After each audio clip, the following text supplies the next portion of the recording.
Hello বন্ধুরা, আসসালামু আলাইকুম। সবাই কেমন আছো? আশা করছি খুবই ভালো আছো। আমি এমডি সলেহিন আছি তোমাদের সাথে। আজ যে বিষয়টি নিয়ে আলোচনা করব সেটি হলো আমাদের যে প্রতিনিয়ত স্কুল, কলেজ এবং যে কোনো কিছু ফর্ম ফিল আপের সময় আমাদের যে পাসপোর্ট সাইজ ফটো দরকার পড়ে, সেই পাসপোর্ট সাইজ ফটো আমরা কিভাবে খুব সহজেই বানাবো এবং খুব বেশি টাইম ওয়েস্ট না করে বানাবো সেটি আমরা আজকে দেখব। তো চলো বেশি বকর বকর না করে হালকা একটা ইন্ট্রো দিয়ে আমরা ভিডিওর মধ্যে ফিরে আসি।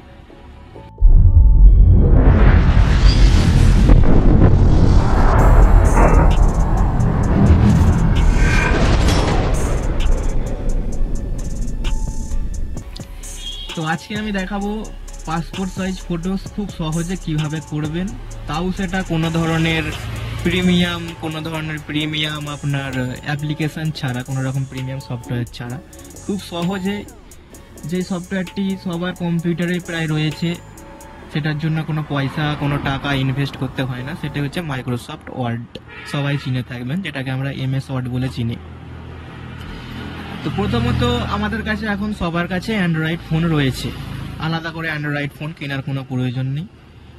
সবার কাছে মোটামুটি আছে, যেটি আছে সেটি দিয়েই আপনি এই পাসপোর্ট সাইজ ফটোর কাজ করতে পারবেন।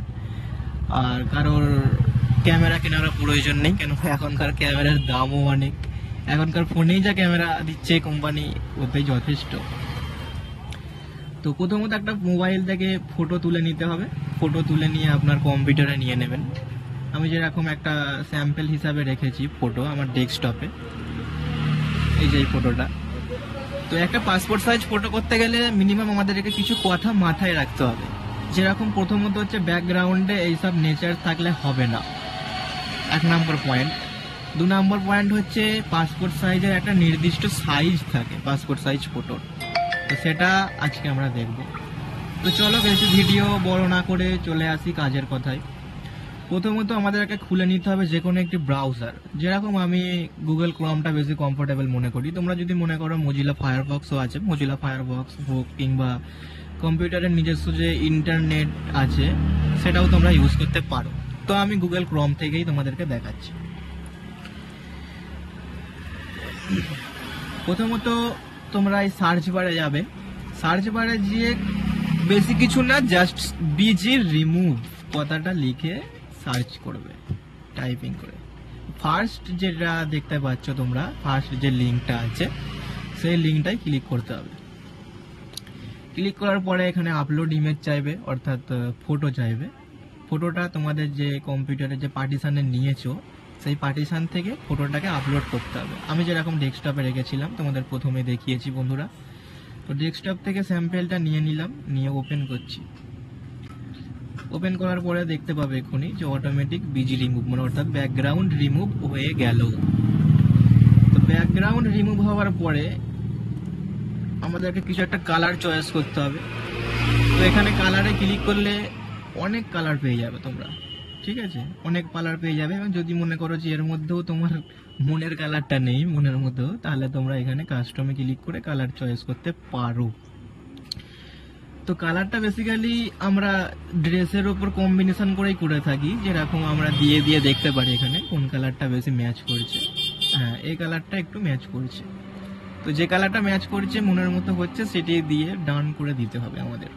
ডান করে ডাউনলোড করে নিতে হবে। ডাউনলোড হয়ে গেল। ডাউনলোড হওয়ার পরে ছবিটি চলে আসবে আমাদের এই যে মাই কম্পিউটার অর্থাৎ দিস কম্পিউটারের ডাউনলোড পার্টিশনের মধ্যে। সরাসরি আর কিছু কাজ নেই, আমরা ডাইরেক্ট চলে যাব এবারে মাইক্রোসফট অফিস ওয়ার্ড। ওকে, বড় করে নিলাম। যার কাছে যে ভার্সনটা আছে, কারো কাছে হয়তো দেখা যাবে 2007 আছে, কারো কাছে 2018, কারো কাছে 2016। তো আমি 2007টাই ইউজ করি, কারণ এটাই কমফোর্টেবল লাগে। প্রথমত আমরা চলে যাব ইনসার্টে যাওয়ার পরে আমরা পিকচারে ক্লিক করব। পিকচারে ক্লিক করার পরে আমরা যে ফটোটা ডাউনলোড করলাম ব্যাকগ্রাউন্ড রিমুভ করে, সেটা আছে ডাউনলোডে। আগেই বললাম আপনাদের বন্ধুরা। তো ডাউনলোডে যাওয়ার পরে আমরা ছবিটার উপরে ক্লিক করে জাস্ট ইনসার্টে ক্লিক করলাম। দেখতেই পাচ্ছ বন্ধুরা, খুব সহজেই ছবিটি চলে এলো মাইক্রোসফট ওয়ার্ডের পেজে।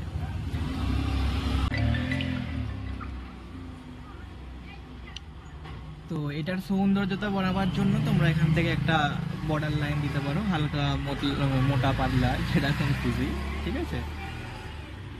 তো এটার পরে আমাদের মাথায় রাখতে হবে যে একটা পাসপোর্ট সাইজ ফটোর এটা নির্দিষ্ট সাইজ থাকে। তো এটা যদি তোমরা মনে করো যে একটা চোখের আন্দাজে রেখে দেবে, সেটাও করতে পারো, এরকম ছোট বড় করে, ঠিক আছে। আর যদি মনে করো যে একটা নির্দিষ্ট সাইজ হিসাবে তোমরা মেনটেন করতে চাও, তাহলে এখানে সাইজে ক্লিক করবে। সাইজে ক্লিক করার পরে হাইটটা, এখানে একটা কথা, এখানে ইঞ্চিতে থাকে, ঠিক আছে, ইঞ্চি, এটাকে সেন্টিমিটারে করবে তোমরা। এখানে 4.5 cm করে দিলে, মানে সেন্টিমিটার হাইট, মানে যেটা হাইট থাকবে হাইটটা করে দিলে যে 4.5 সেন্টিমিটার। আর উইডথ যেটা থাকবে সেটা করে দেবে যে 3.5 cm। ওকে, করার পরে ক্লোজ করে দিলে, এই যে এটা হলো একটা পাসপোর্ট সাইজের, তোমার পাসপোর্ট সাইজের একটা পারফেক্ট সাইজ বলতে পারো। তো এটা এমনি এমনি তুমি এরকম ভাবে সরাতে পারবে না। এটা সরাতে গেলে তোমাকে ফরম্যাটে যে টেক্সট র্যাপিং আছে, এখানে ক্লিক করার পরে যে কোনো একটি তোমায় ক্লিক করতে হবে, স্কোয়ার হোক, টাইট হোক, বিহাইন্ড টেক্সট হোক। তো এখানে যেহেতু একটা ফটো আছে, যে কোনো একটা করে দিলেই হবে। ওকে, করে দেওয়ার পরে বন্ধুরা তোমরা এটা এক কোণে নিয়ে যাবে, একটা সাইডে নিয়ে যাওয়ার পরে এটা ক্লিক করে তোমরা অনেকে হয়তো জানবে যে কন্ট্রোল সি তে কপি হয়, কপি, কন্ট্রোল সি।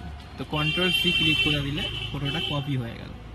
কপি হওয়ার পরে ফাঁকা জায়গায় এরকম ক্লিক করে এবারে কন্ট্রোল ভি অর্থাৎ পেস্ট, কন্ট্রোল ভি, যে কটা ফটো তোমার প্রয়োজন, অর্থাৎ তোমার যদি তুমি যদি সাইবার ক্যাপ হয়ে থাকো, সাইবার ক্যাপ খুলে থাকো, তাহলে তোমার কাস্টমারকে যে কটি ফটো দিতে চাও প্রিন্ট করে, সে কটি পেস্ট করে নেবে। ওকে, যেমন আমি দেখাবার জন্য আপাতত আমি 4টে কিংবা 5টা মতো করে দেখিয়ে দিলাম তোমাদেরকে। তো এইভাবে বন্ধুরা খুব সহজে তোমরা passport size photo print out করতে পারবে। কোনো ধরনের তোমার প্রিমিয়াম মারতে হবে না, কোনো ধরনের সফটওয়্যারে, কোনো ধরনের সফটওয়্যার তোমায় কিনতে হবে না, খুব যে হিউজ পরিমাণে এডিটিং করতে হবে সেটাও করতে হবে না। তোমরা তো বন্ধুরা দেখলে। তো আজকের মতো বন্ধুরা এখানেই শেষ করছি, আবার দেখা হবে অন্য কোনো এক ভিডিও।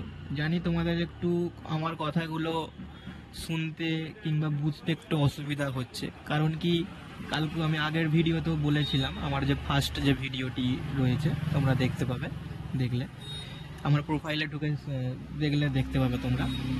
ভিডিওতে বলেছিলাম যে আমার অফিসটা, অর্থাৎ এখন তো অফিস সেরকমভাবে হয়নি, আমার দোকানটি একদম রাস্তার পার্শ্ববর্তী এলাকাতে, সেই কারণে গাড়ি ঘোড়ার হর্ন, অনেকটা নয়েজ সাউন্ড, মানে ভিডিওটাকে অনেকটা খারাপ করে দেয় আর কি।